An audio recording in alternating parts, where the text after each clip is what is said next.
Hi guys. இன்னைக்கு நம்மளோட சேனல்ல மெட்ராஸ்காரன் படம் எப்படி இருக்குன்னு இப்போ பார்த்துடலாம். இந்த படத்தோட கதை என்னன்னா, நம்ம ஹீரோவுக்கு ஹீரோயினிக்கும் கல்யாணம் ஆக போகுது. அது நம்ம ஹீரோ நம்ம சொந்த ஊர்ல நடந்தா நல்லா இருக்கும் அப்படின்னு நினைக்கிறாரு. அதுக்கு நம்ம ஹீரோயினியும் ஓகே சொல்லிட்டாங்க. இப்போ ஹீரோவும் ஹீரோயினியும் சேர்ந்து ஹீரோவோட சொந்த ஊருக்கு போயிட்டு இருக்காங்க.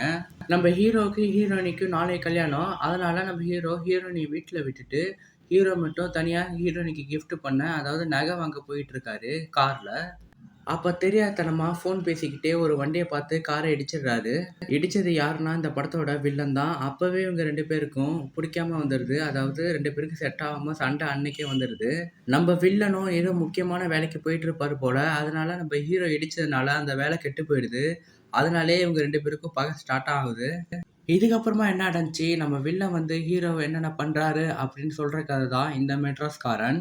எனக்கு இந்த படம் ஒரு ஓகேவான படமா தான் இருந்துச்சு. ஏன்னா, இந்த படத்தோட ஸ்டோரி வந்து ஒரு சிம்பிளான ஸ்டோரி தான். இருந்தாலும் அவங்க கொண்டு போன விதம் வந்து ரொம்பவே நல்லா இருந்துச்சு. இந்த படத்துல குறை என்னன்னு கேட்டீங்கன்னா, இந்த படத்தோட ஃபர்ஸ்ட் ஹாஃப்ன்னு தான் சொல்லி ஆகணும். ஏன்னா, ஃபர்ஸ்ட் ஹாஃப் ஃபுல்லாவே லவ்வு, ரொமான்ஸு அப்படின்னு தான் போய்க்கிட்டே இருக்கும். இந்த படத்தோட கிளைமேக்ஸ் முடிச்ச விதம் நல்லா இருந்துச்சு. இந்த படத்தோட இன்ட்ரோல் பிளாக்கும் இன்னும் கொஞ்சம் பெட்டரா பண்ணியிருக்கலாம் அப்படின்னு தான் எனக்கு தோணுச்சு. இது ஒரு ஆக்ஷன் படம். அதனால இந்த படத்துல காமெடினா நீங்க அந்த அளவுக்கு எதிர்பார்க்க முடியாது.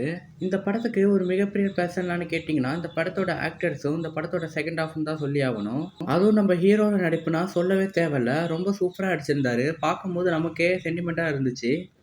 படத்தோட செகண்ட் ஹாஃப் பொறுத்தவரைக்கும், செகண்ட் ஹாஃப்ல ஒரு சில ட்விஸ்ட்லாம் வச்சிருப்பாங்க. அந்த ட்விஸ்ட்லாம் படத்துல பார்க்கும்போது ரொம்பவே சூப்பரா இருந்துச்சு. படத்தோட ஃபர்ஸ்ட் ஹாஃப் மட்டும் கொஞ்சம் மாத்தி எழுதியிருந்தா, இந்த படம் ஒரு பிளாக் பஸ்டர் படமா அமைஞ்சிருக்கும். கொஞ்சம் மிஸ் பண்ணிட்டாங்கன்னு தான் சொல்லி ஆகணும். மத்தபடி இந்த படத்துல வர பேக்ரவுண்ட் பிஜிஎம்மா இருக்கட்டும், சாங்ஸா இருக்கட்டும், எல்லாமே ஆவரேஜா இருந்துச்சு. இந்த படத்தோட மியூசிக் டைரக்டர் வந்து ஏ.ஆர். ரகுமான் ரொம்ப சூப்பரா பண்ணியிருந்தாரு பாட்ட. மத்தபடி இந்த படத்துல குறைன்னு சொல்லிக்கிற அளவுக்கு எதுவுமே இல்ல, ஃபர்ஸ்ட் ஹாஃப்ப தவிர. இந்த வீக்கெண்ட்ல கண்டிப்பா எல்லாரும் ஒன் டைம் இந்த படத்த தியேட்டர்ல போய் பார்க்கலாம். நீங்க இந்த படத்த பார்த்துட்டீங்கன்னா, உங்களுக்கு எப்படி இருந்துச்சுன்னு கமெண்ட் பாக்ஸ்ல சொல்லுங்க. Thank you.